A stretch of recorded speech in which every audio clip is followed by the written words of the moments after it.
નમસ્કાર દર્શક મિત્રો, આપ જોઈ રહ્યા છો NN ન્યૂઝ. હું છું એન્કર અર્પિતા પટેલ. હવે જોઈએ અગત્યના સમાચાર. દેશની દરેક બહેન છે મોદીનો પરિવાર. સશક્ત નારી, સશક્ત સમાજ. આદરણીય નરેન્દ્ર મોદી સાહેબે પોતાના મુખ્યમંત્રીના કાર્યકાળથી જ મહિલા સશક્તિકરણને પ્રાધાન્ય આપી મહિલા વર્ગને વિકાસની મુખ્ય ધારામાં સમાવેશ કરવા કટિબદ્ધતા દર્શાવી છે. આજરોજ નારી શક્તિ વંદના કાર્યક્રમ અંતર્ગત વર્ચ્યુઅલ માધ્યમથી દેશના વડાપ્રધાન નરેન્દ્ર મોદી સાહેબના વરદસ્તે મુખ્યમંત્રી શ્રી ભૂપેન્દ્ર પટેલજી દ્વારા પાટણ ખાતેથી ગુજરાતની લાખો મહિલાઓને સ્વનિર્ભર અને સશક્ત બનાવવાના સંકલ્પ સાથે બહેનોને સહાયના ચેકો અર્પણ કરવામાં આવ્યા હતા.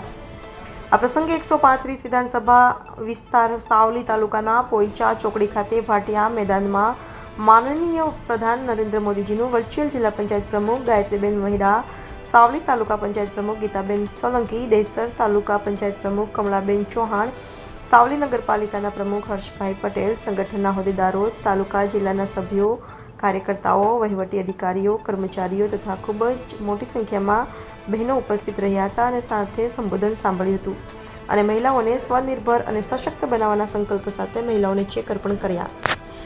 NN news Patan. દર્શક મિત્રો, તમારી આસપાસ બની રહેલી અવનવી ઘટનાઓ વિશે જાણવા માટે NN ન્યૂઝને લાઇક કરો, શેર કરો, સબસ્ક્રાઇબ કરો અને બેલ આઇકન પ્રેસ કરો, જેથી આપને નોટિફિકેશન્સ મળતી રહે.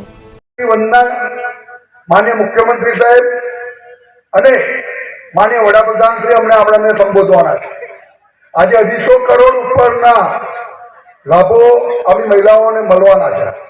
આજે સખી મંડળ દ્વારા મહિલા પોતે આત્મનિર્ભર થાય, પોતાની જાતે બે પૈસા કમાય અને એના ગુજરાન ચલાવવા માટે એ પણ ઘરને ટેકારૂપ બને, મદદરૂપ બને, એવો આપણો વિચાર માનનીય વડાપ્રધાન શ્રી નરેન્દ્રભાઈ મોદી સાહેબને જ્યારથી આવે છે ત્યારથી તમે જુઓ છો કે લખપતિ દીદી બનાવવાનો એમનો જે ટાર્ગેટ છે કે ભાઈ લખપતિ દીદી બનાવવાનો, અને આ લખપતિ દીદી એટલે તમે પોતે જેનામાં એક ક્ષમતા છે બનવાની, જેને કંઈક કરવું છે આગળ, અને પોતે એક સખી મંડળ દ્વારા પોતે અને પોતાના મંડળને એટલે એમાં રહેલી 10 બહેનોને આગળ લાવવાનો જેને નેમ લીધો છે એને વડાપ્રધાન ખૂબ સારી રીતે કેન્દ્ર સરકાર અને ગુજરાતની ભારતીય જનતા પાર્ટીની આપણી ભૂપેન્દ્રભાઈની સરકાર મદદ કરી રહી છે. ત્યારે હું આપ સૌ મહિલાઓ વતી બંને સરકારોને અને વડાપ્રધાન શ્રી નરેન્દ્રભાઈ મોદી સાહેબને અભિનંદન આપું છું અને ખાસ કરીને આવું ને આવું કામ